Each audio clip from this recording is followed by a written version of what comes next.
వెలమ సామాజిక వర్గం గురించి మాట్లాడిన విషయంలో యావత్ వెలమ సామాజిక వర్గం చాలా బాధపడడం ఆవేశపడడం కూడా జరిగింది, ఆవేదన వ్యక్తం చేయడం జరిగింది. ఆ సందర్భంలో యువనాయకుడు బల్మూరు వెంకట ఎమ్మెల్సీ గారు, నేను మిగతా శాసనసభ్యులు దీనిపైన మాట్లాడుకోవడం, అదేవిధంగా కాంగ్రెస్ పార్టీలో చాలా సీనియర్గా యువజన నాయకుడిగా, విద్యార్థి నాయకుడిగా, ప్రస్తుతం శాసనమండలిగా సభ్యులుగా ఉన్న వెంకట గారు పిసిసి అధ్యక్షులు మాట్లాడడం జరిగింది. నేను కూడా నిన్ననే శాసనసభ్యులు శంకర్ గారు వెలమ సామాజిక వర్గం మీద మాట్లాడిన విషయంలో తీవ్రంగా పత్రికా కూడా ప్రకటన ఇచ్చి ఖండించడం జరిగింది. ఎందుకంటే వెలమలంటే అందరినీ కలుపుకుపోయేవాళ్ళు, అన్ని వర్గాలతో కలిసి ఉండేవారు. అలాంటి వెలమ సామాజిక వర్గాన్ని విమర్శించడం తగదు అని చెప్పి నేను పత్రికా ప్రకటన ఇచ్చాను. ఈరోజు శంకర్ గారు ఆ వ్యాఖ్యలు వెనక్కి తీసుకుంటారని చెప్తున్నారు. దాంతో పాటుగా వెంకట్ గారు చెప్తున్నారు, పిసిసి అధ్యక్షులు కూడా వారికి సంజాషి ఇవ్వడం, దానిపైన వివరణ ఇవ్వడం కూడా జరిగింది. మరి ఇప్పటి నుండి ఎవరు కూడా ఇలాంటి చేయొద్దని, ఎందుకంటే వెలమలు ఆనాడు పేద బడుగు బలహీన వర్గాల కోసం కమ్యూనిస్టు ఉద్యమాలలో అజ్ఞాతంలో ఉండి పనిచేశారు.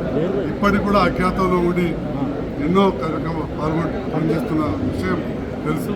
దాంతోపాటుగా కాంగ్రెస్ పార్టీలో కావచ్చు, భారతీయ జనతా పార్టీలో కావచ్చు, తెలుగుదేశం పార్టీలో కావచ్చు, అత్యున్నత పదవులలో ఉండి పిసిసి అధ్యక్షులుగా, ముఖ్యమంత్రులుగా, గవర్నర్లుగా, కేంద్ర మంత్రులుగా పనిచేసిన విషయం మనందరూ తెలుసు. కాబట్టి వెలమలు వేరే సామాజిక వర్గాన్ని ఎవరు కూడా విమర్శించరు. అట్లనే వెలమ సామాజిక వర్గాన్ని ఎవరు విమర్శించినా కానీ వెలమ సామాజిక వర్గం ఉపేక్షించదు. కాబట్టి ఇట్లాంటివి మళ్ళీ జరగకూడదు.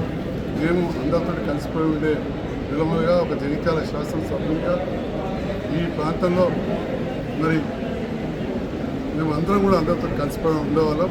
మళ్ళీ ఇట్లాంటివి జరగదని చెప్పి తెలియజేస్తూ శంకర్ గారు వ్యాఖ్యలను వెనక్కి తీసుకుంటారన్నారు. మళ్ళీ ఎవరు కూడా వెలమ సామాజిక వర్గానికి పైన అనుచిత వ్యాఖ్యలు చేయొద్దు. ఎవరైనా వ్యక్తిగతంగా తప్పు చేస్తే వ్యక్తిగతంగా ఆ పేరు తీసుకొని మాట్లాడాలి తప్ప కులమని, సామాజిక వర్గమని, జాతిని మాట్లాడద్దని చెప్పి ఈ సందర్భంగా కోరుతాం.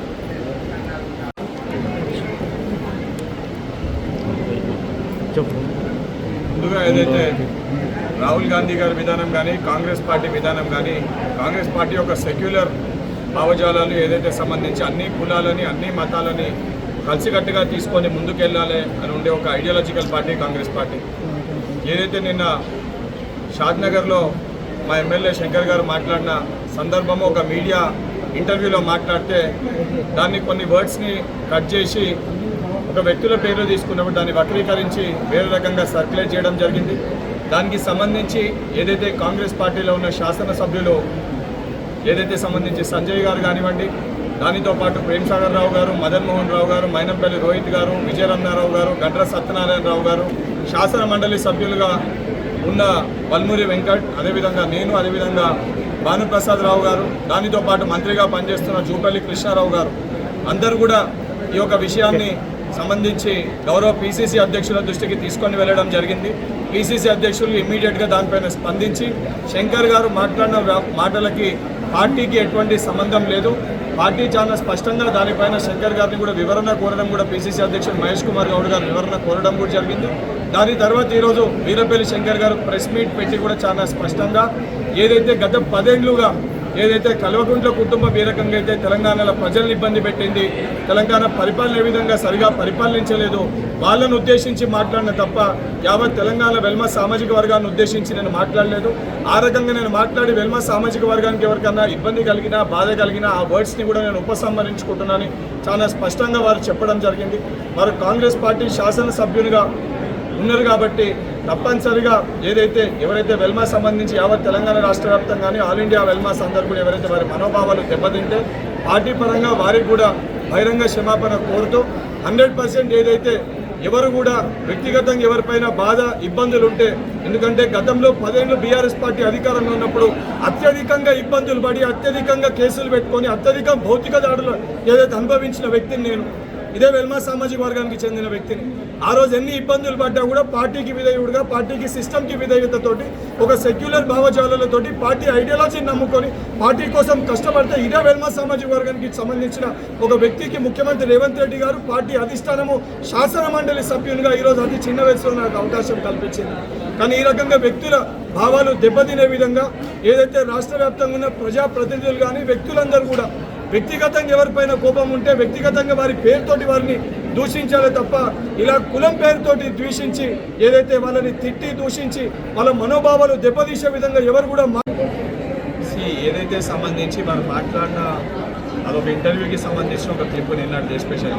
అందులో వారు చాలా స్పష్టంగా మొదట కేసీఆర్ గారు వారి కుటుంబం అనే పేరు కూడా మెన్షన్ చేశారు. కాకపోతే దాని తర్వాత మాట్లాడిన వర్డ్ కేవలం అది కనబడ్డది కాబట్టి దాన్ని వక్రీకరించి ఆ రకంగా కనబడ్డది. సరే 100% ఎక్కడైతే పార్టీకి సంబంధించి ఎవరైనా క్రమశిక్షణ తప్పినా, ఇప్పుడు పార్టీలో ఉన్న వ్యక్తులుగా ఒక వ్యక్తి తప్పు మాట్లాడినప్పుడు పార్టీలో ఉన్న శాసనసభ్యులు ఇమీడియట్గా పీసీసీ అధ్యక్షుల దృష్టికి తీసుకొని వెళ్ళారు. అండ్ పార్టీ సభ్యులున్నా కూడా తప్పు మాట్లాడితే వివరణ కూడా దానిపైన కోరడం జరిగింది.